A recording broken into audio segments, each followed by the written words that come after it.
and almost every single one of you wanted to read just one last chapter book. So that kind of makes me excited. That means you like listening to the read alouds. And so I have picked one for you, and we are going to read this book called Swindle. I've never read this book myself, but I've had a lot of other fourth grade teachers say that their kids really love it. And so we're going to go ahead and read that book. So I hope you're excited. We're going to get started today on chapter 1. And yeah, make sure you have your thinking tracks ready to go. You are doing 4 thoughts today and 3 vocabulary words. So make sure that you have that ready and you're thinking about those things. And let's go ahead and get started. I need to close my camera. See ya. Okay, so 2 weeks earlier, this is chapter 1. Sneaking out at night, helpful hints. When lying to your parents, maintain eye contact. Oh boy, that's not good. 2, make sure you ask permission to attend the fake sleepover. Boys, Stan Winter's place. Girls, Karen Lobedix? I'm not really sure how to say that. Okay. 3, meet at Old Rockford House at 8:30 p.m. Friday. You can't miss it. There's a crane with a giant wrecking ball parked in front. Enter through missing planks in boarded up window, first floor east side. Bring your sleeping bag. Remember, the Old Rockford House is a condemned building that will be demolished tomorrow morning. There will be no beds, no running water, no furniture, no lights, no TV. All right, so automatically, right off the bat, I feel like these kids are getting in trouble. So what I got from that is that they are going to be sneaking out. They're going to have a fake sleepover, and there's boys and girls, and they're going to an old abandoned house that's going to be demolished, which means they're going to tear it down the next day. So already, this is kind of crazy. When a plan came from Griffin Bing, even the tiniest detail had to be perfect. He'd agonized over every fine point and possibility, all except one. What if nobody showed up? We probably shouldn't have put in the part about no TV, Griffin's friend Ben Slavic said glumly. Griffin and Ben sat cross-legged on their sleeping bags in what had once been an elegant living room. They were surrounded by shredded drapery, remnants of ancient furnishings, and mounds of dust. All around them, the cavernous old house creaked and groaned with hollow, eerie noises. Outside, a thunderstorm raged. Griffin trained the beam of his flashlight on his wristwatch, 10:34 p.m. I can't believe it, he said, seethed. He seethed. How could we get nobody? 28 people said they were coming. Wow, 28's a lot. Maybe they're just late, Ben offered lamely. 9 o'clock is late. 10:30 is a no-show. Don't they have any self-respect? This is like saying it's totally fine for the adults in this town to walk all over us. Ben would have dearly loved to be no-show number 29. Only loyalty to his best friend had brought him here tonight. Come on, Griffin, he reasoned. What difference does it make if 2 people or 200 people spend the last night in a condemned building? How does that show the adults that we're standing up for our rights? They're never even going to know about it. Will know, Griffin said stoutly, sticking out his jaw. Sometimes you have to prove to yourself that you are more than just a slab of meat under the shrink wrap in your grocer's freezer. Why do you think I came up with the fake sleepover idea? I wanted to make sure everybody had an excuse to be here. That was the whole point behind the plan. The plan. Ben groaned inwardly. It was the best thing about Griffin, and also the worst. Griffin Bing was the man with a plan. Maybe the other kids wanted to come, but they were scared, Ben suggested. Of what? Griffin challenged. Dust, the rain, a whole night with no TV? This house is supposed to be haunted, Ben insisted. You know the rumors. What rumors? Griffin scoffed. How do you think it got abandoned in the first place? Old man Rockford was in jail for cutting up his wife with a chainsaw. That's what Darren said. When's the last time Darren said anything that's been worth the air it took to blow out of his big fat head? Griffin exploded. He also says he's distantly related to the Rockfords, with no proof whatsoever. Besides, they didn't even have chainsaws back in the old man Rockford's time. So basically, that's just a rumor. Sometimes people make up rumors to say places are haunted and make up stories that go along with it being haunted, but it's really not true. They had railroads, though, Ben noted. According to Marcus, the real murder weapon was a railroad spike. Griffin wasn't buying it. He's just pulling your chain. You know how he loves messing with people. But Pitch doesn't, and you know what she heard? The house is haunted by the spirit of a dog that the old man brought home from Europe after World War I. Or maybe it wasn't a dog. Griffin rolled his eyes. Then what was it? A Komodo dragon? Ben shrugged. Nobody knows, but just a few days after it got to town, pets started disappearing. At first, it was just little kittens and puppies, but pretty soon full-grown St. Bernards were vanishing into thin air, and there were bones buried all around the house. Only Rockford wasn't feeding his dog any bones. A flash of lightning cast strange angular shadows through the boarded-up windows. Ben paused to let his story sink in. The townspeople took the law into their own hands. They put rat poison inside a big steak and left it on the doorstep. It never occurred to them that if an evil spirit could live inside a dog, it could live inside something else too, like a house. He peered around at the shadowed walls, as if expecting to see something supernatural and hideous coming through. Oh, come on, Griffin refused to be shaken. There's no such thing as haunted houses. Well, Marcus heard the same story, Ben said with a sniff. No, he didn't, Griffin reminded him. He heard the one about the railway spike. He heard both, and so did Savannah, only in her version it wasn't a dog, it was a baby. Why would the townspeople poison a baby? They didn't. It got carried off by a chicken hawk, but the baby's ghost put a curse on the house to take back all the years it never got to live. There was this school teacher, the first non-Rockford ever to live here. No one saw her again after the day she moved in, or maybe they did. People talked about an old woman peering out an attic window, but here's the thing. The school teacher was only 23. A gust of wind blew through the eaves, and an unearthly moaning sound echoed around them. Ben's head retreated turtle-like into his collar, and even Griffin paled a little. No offense, Ben, but shut up. You're starting to creep me out. Griffin panned the crumbling walls with his flashlight. It's almost 11. Nobody's coming. Gutless wonders. It's the railway spike, said Ben nervously.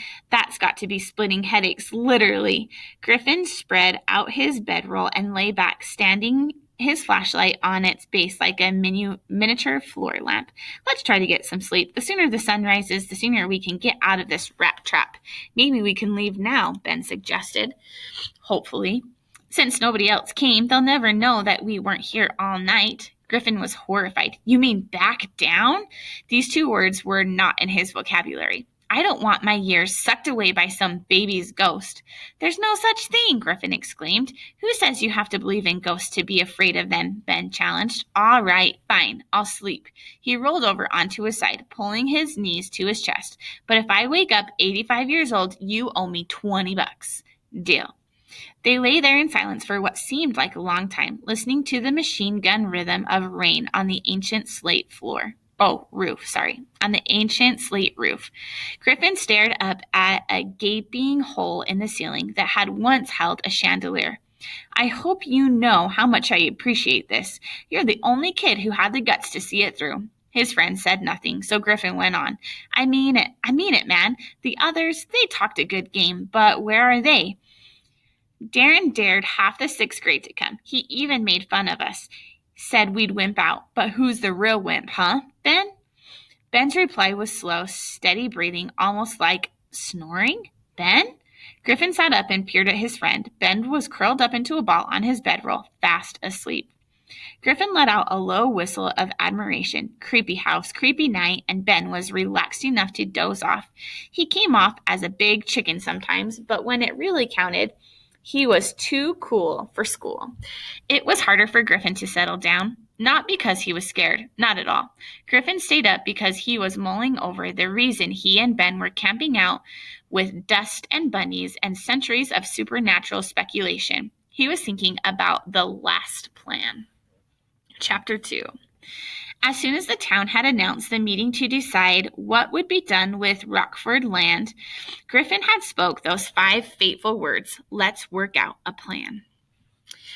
Proposal for development of Rockford site. This plan, approved by the kids of Cedarville, shows how the land of the old Rockford house can be turned into a skate and roller park, laid out according to diagram A below. With the help of Ben, a few classmates, and Mr. Martins? Martins? Martinez? Maybe it's Martinez. I think it's Martinez. Okay, and Mr. Martinez, their teacher, Griffin, put together a formal presentation to make to the town council. But on the big night, the committee had refused even to hear their proposal. They had already decided on their own project, a Cedarville museum. It still rankled Griffin, not losing, that had been disappointing, but to be ignored completely, brushed off like a mosquito just because you were young was unbearable. That was why he was here now, in this ancient dying house. That was why everybody should have been here. Every kid who was sick of counting for nothing in this town. It wasn't going to get a skate park built, but at least it would win them some pride. Anyway, spooky, uncomfortable, and boring as this was for Griffin, it had to be better than lying in bed at home listening to Mom and Dad arguing about money. He regarded Ben's slumbering form with envy. Try as he might, Griffin was too keyed up to fall asleep. At last, he began to wander the empty husk of the Rockford house, his flashlight guiding him down hallways and through rooms. At least the thunder had passed, the storm settling into a steady rain. So much for a dark and stormy night. Okay, that's even scarier that he's walking through this old abandoned house by himself now. It seems like he just left his friend there. That's crazy. I would never do that. Would you do that? I would not do that. And then the creature landed in Griffin's hair. Ooh, full-on terror rocked him. The flashlight dropped from his hand, and the room was plunged into sudden darkness. He slapped desperately at his head as the attacker beat its scalloped wings, burrowing into Griffin's thick curls, squeaking and screeching. In his frenzy, Griffin tripped over his own flashlight and went down, wrapping himself in cobwebs as he rolled wildly around on the floor. He touched short fur, rubbery skin, and sharp, clinging claws, but his slippery assailant resisted his grasping fingers. Ah! I wonder what that is. That's creepy. Oh my gosh. It was over as unexpectedly as it had begun. The creature managed to disentangle itself and flew off, leaving Griffin writhen there. He retrieved his light just in time to see a large black bat fluttering up the open stairwell. Ooh! Up the stairwell. That's so gross, you guys. If a bat ever touched me, I would freak out. Whew, okay. You're okay, he told himself, heart thumping. Maximum gross, minimum danger. He frowned. There, illuminated in the cone-shaped beam, was a piece of furniture. Most of the house had been emptied prior to demolition day, yet there was some kind of old-fashioned desk. He scrambled to his feet and went over to investigate. It wasn't exactly antique roadshow quality. It was beaten up and cracked, and the roll top was stuck at an odd angle. By the glow of the flashlight, Griffin played with the many drawers and compartments. There was nothing of interest, just dust and the occasional dead spider. One tiny drawer wouldn't budge. Griffin pulled, and the knob came off in his hand. He tried to pry his fingers behind the face of the drawer, but there was zero movement. He perched on the edge of the blotter to catch his breath. The seat of his jeans pressed against a small button. Snap! The locked drawer popped open. A release switch. This must be some kind of hiding place. Eagerly, he shone the light inside the narrow compartment. Empty. No, wait. At the very back of the drawer, a flash of color caught his eye. He reached in and drew out an old faded card. There was a picture of a loaf of bread in the center, surrounded by the message, Top Dog Bakery Products for the Sandwich of Champions. He turned it over and examined the other side. There was a color drawing of a baseball player shouldering a bat. The image wasn't detailed, but the face seemed familiar. Griffin read the name at the bottom, George Herman, Babe Ruth. A baseball card, and it had to be old, too, since Babe Ruth had played a very long time ago. Griffin was no expert, but everyone knew that some old baseball cards were worth a lot of money. Money. Just the thought of it brought a dull ache to his stomach. The Bing family was really struggling to make ends meet these days. It had gotten so bad that Mom and Dad were even talking about selling the house and moving to a more affordable neighborhood. No way, Griffin said aloud, teeth clenched. It had taken him 11 years to break in this town and these friends. He wasn't about to give that up without a fight. And if this card turned out to be valuable, get it out of your head, he admonished himself. What were the odds that someone would leave a priceless collectible to be destroyed inside a condemned building? Still, it was possible. He could hope. He made a face. Griffin was not a hoping kind of guy. His philosophy: if you want something, you make it happen. You don't sit around wishing for it to come true. Yet the tantalizing image would not let go of him. His family's financial problems over. No more dark circles under his parents' eyes from staying up half the night trying to squeeze money out of a bank account that had none to give. Even the man with the plan could be a dreamer when there was so much on the line. All right. So it sounds like he really wants to help his parents, which makes me feel like he seems like he's a good kid. But also, he's kind of a naughty kid if he snuck out and he's sleeping in an abandoned building. But how cool would it be to find a Babe Ruth card? That is pretty lucky. I wonder if that is a real thing, if it's real. Okay, we're going to read chapter 3 and then we will be done. So here we go. Chapter 3. The roar of a big motor jolted Ben out of a deep sleep. He sat bolt upright, rubbing eyes that seemed cemented shut. This wasn't his bed. Where was he? The engine noise was so intense that he felt the churning in his stomach. What makes a sound like that? A garbage truck, a semi, or maybe... He managed to focus enough to take in the sight of the dilapidated parlor around him. Dilapidated? A crane carrying a giant wrecking ball. Griffin! A shape stirred inside Griffin's sleeping bag. Ben tore open the zipper to reveal his slumbering friend. Griffin, wake up! What? It's morning. They're tearing down the building. Griffin popped up like a champagne cork. Let's get out of here, he cried. The two scrambled for the window. The entire house was vibrating with the clamorous thrum of the crane. Griffin got there first and stuffed the 2 sleeping bags, and then Ben threw the missing planks. He was halfway out himself, his stomach over the sill, when he realized he couldn't move forward or backward. I'm stuck, he hissed. Ben grabbed him by the wrist and hauled with all his might, but Griffin remained hung up in the opening.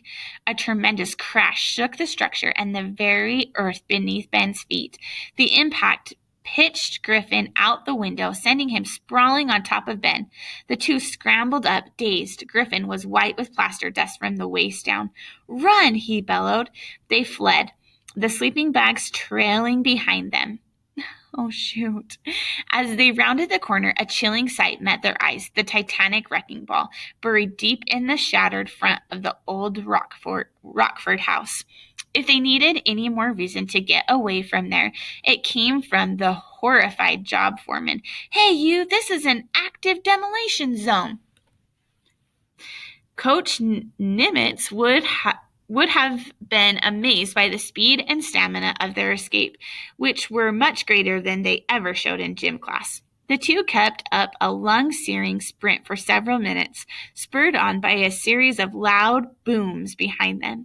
They were halfway across town before Griffin pronounced the coast clear enough to slow to a walk.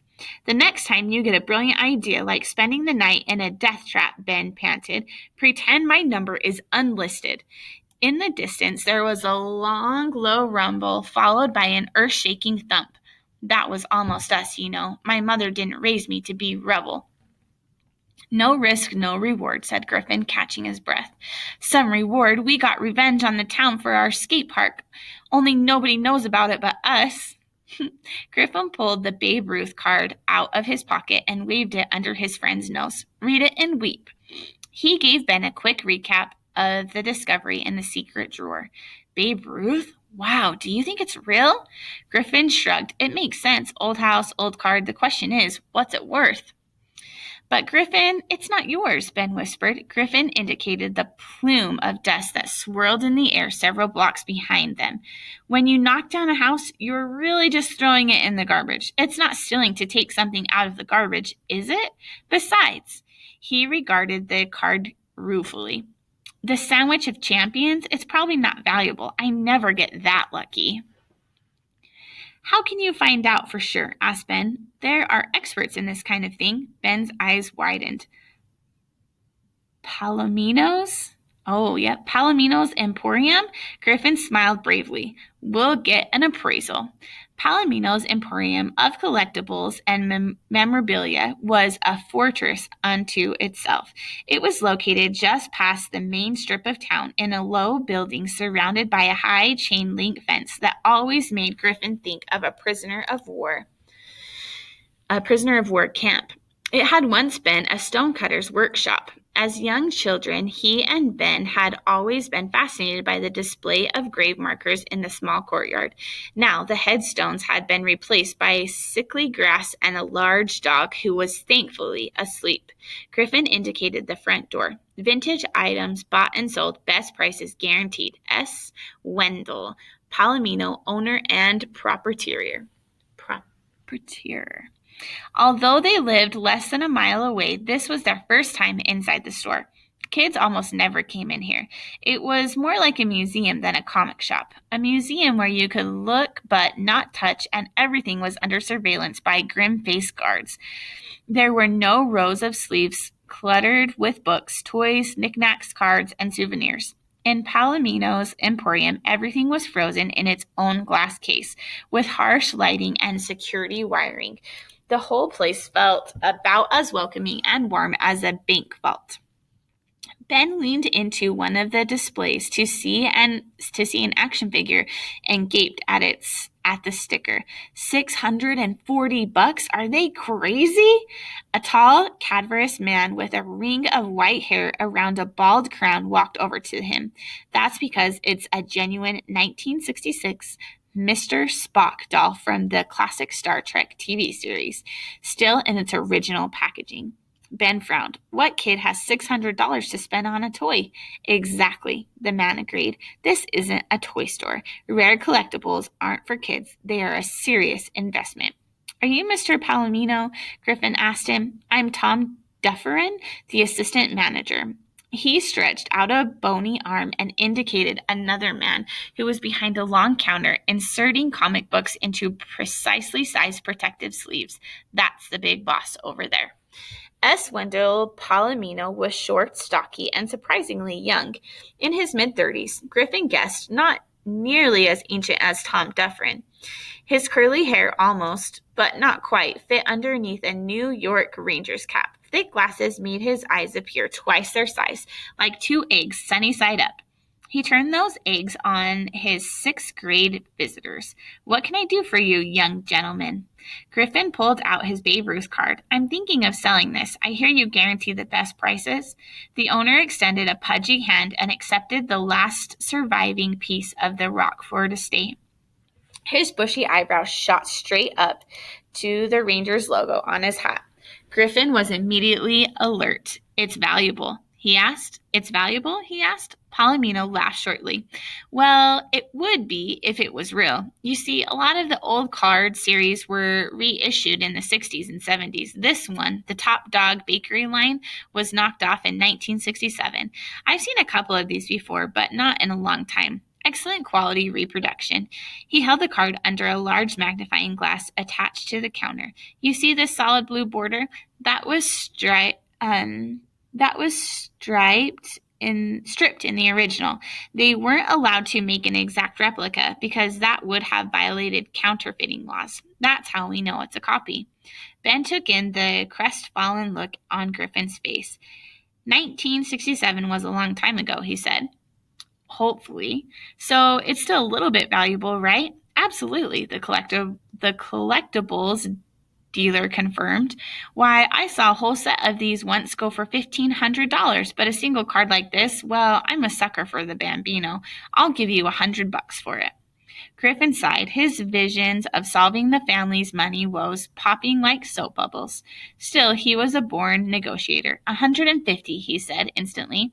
Palomino chuckled. You drive a hard bargain, sonny boy. Tell you what, 120. Sold. The dealer counted out 6 crisp $20 bills from the thick roll and accepted the card in return. The boys peered over the counter as he stooped to turn the dial of a portable safe on the floor at his feet. He opened the door and locked his new acquisition inside. Griffin frowned. If the card isn't valuable, how come you need to keep it in a safe? This isn't Toys R Us, sonny boy, lectured Palomino, out of breath from the simple act of straightening up. We take security seriously at Palomino's Emporium. A baseball card is the easiest thing in the world to swipe. Stick it in your pocket and nobody even knows it's there. It stays in the lockbox until it's cataloged and ready for the display cases. Can't somebody just steal the whole safe? Ben put in. The dealer snorted. You kids kill me. Steal the safe. That's funny. Griffin spoke up for his friend. He means it's not very big, and there's a handle on top. You could pick it up and walk out the door. Palomino beckoned the 2 boys behind the counter. All right, you guys, give it a try. Griffin and Ben took firm hold of the handle and pulled. The lockbox didn't budge. Come on, the dealer was grinning at them now. Put some muscle into it. Grunting with effort, they pulled with all their might. Nothing. Palomino burst out laughing in their faces. It's bolted to the floor. Embarrassed, Griffin and Ben slunk out from behind the counter and headed for the door. Tom Dufferin offered a sympathetic smile as they passed by. You're not the first to try it. I doubt you'll be the last. Pleasure doing business with you, young gentlemen, Palomino called after them. Come back any time. As they passed the sleeping dog and stepped outside the fence, both boys relaxed visibly. There was something unnerving about Palomino's Emporium, almost as if the store had its own energy field. Ben took a breath of fresh air. Sorry you're not rich. In answer, Griffin took out his money, peeled off 3 of the 20s, and handed them to Ben. Your cut, he said. I didn't do anything, Ben protested. Sure you did. You stuck with the plan when everybody else bailed. That's how it was with Griffin. Always a plan, even when the plan had nearly gotten them buried under a building. All right, we're going to stop there at chapter 4, but I'm curious what you guys think about that. It seems weird to me that the owner of the store would put the baseball card into a safe. Like, especially if it was only worth $120, it doesn't seem like something you would put into a safe, but I'm curious about that. So I wonder if you are too. All right, guys, we're going to end there. I hope you like Swindle so far, and we'll see you later.